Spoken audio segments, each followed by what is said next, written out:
আপাতত এর বেশি কিছু বলার নাই। সবাইকে ধন্যবাদ। স্যার একটা বড় বিষয় নিয়ে অনেক গুঞ্জন চলছে যে রাষ্ট্রপতির পদত্যাগের বিষয়টা। রাষ্ট্রপতি পদত্যাগ করলে তো পরবর্তী দায়িত্ব আপনার উপরই পড়বে সংবিধান অনুযায়ী। আমি 19 তারিখে, এই মাসে 19 তারিখে ব্যাংককে গিয়েছিলাম আমার মেডিকেল চেক আপের জন্যে। গতকাল আমার মেডিকেল চেক আপ শেষ হয়েছে, সেই কারণে আমি দেশে চলে এসেছি। আপাতত এর বেশি কিছু বলার নাই। সবাইকে ধন্যবাদ। স্যার একটা বড় বিষয় নিয়ে অনেক গুঞ্জন চলছে যে রাষ্ট্রপতির পদত্যাগের বিষয়টা। আসলে স্যার এটাকে আপনি কোনো বিষয়ে অবগত নাকি? আর আরেকটু সঙ্গে যেটা জানতে চাই, যদি উনি করে থাকেন সেই ক্ষেত্রে প্রসেসটা কি? আমি দেশের বাইরে ছিলাম, সুতরাং এখানে কে পদত্যাগ করলো কি করলো আমার কিছুই জানা নেই।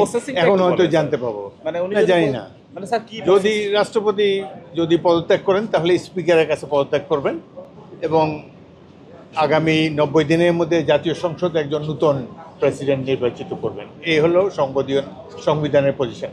ধন্যবাদ। আপনারা যেরকম শুনেছেন আমি সেরকমই শুনেছি। তিনি পদত্যাগ করলে সেই অনুযায়ী তারপর যে ভ্যাকুয়ামটা থাকে সেই জায়গাতে আপনি এটা তো অনুমান নির্ভর প্রশ্ন। সুতরাং উনি কি করবেন না করবেন আমি জানি না। রাষ্ট্রপতি দেশের প্রথম ব্যক্তি। আসার কথা ছিল 26 তারিখে। স্যার আপনার ফেরার কথা ছিল 26 তারিখে, কিন্তু আপনি 2 দিন আগে। জি, আমার একটু ব্যক্তিগত কাজ আছে।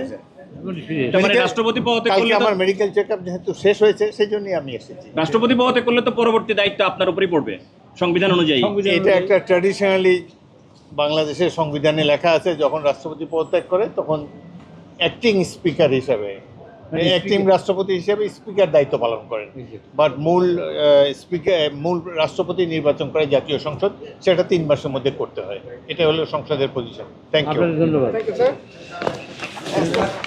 আর এদিকে স্যার।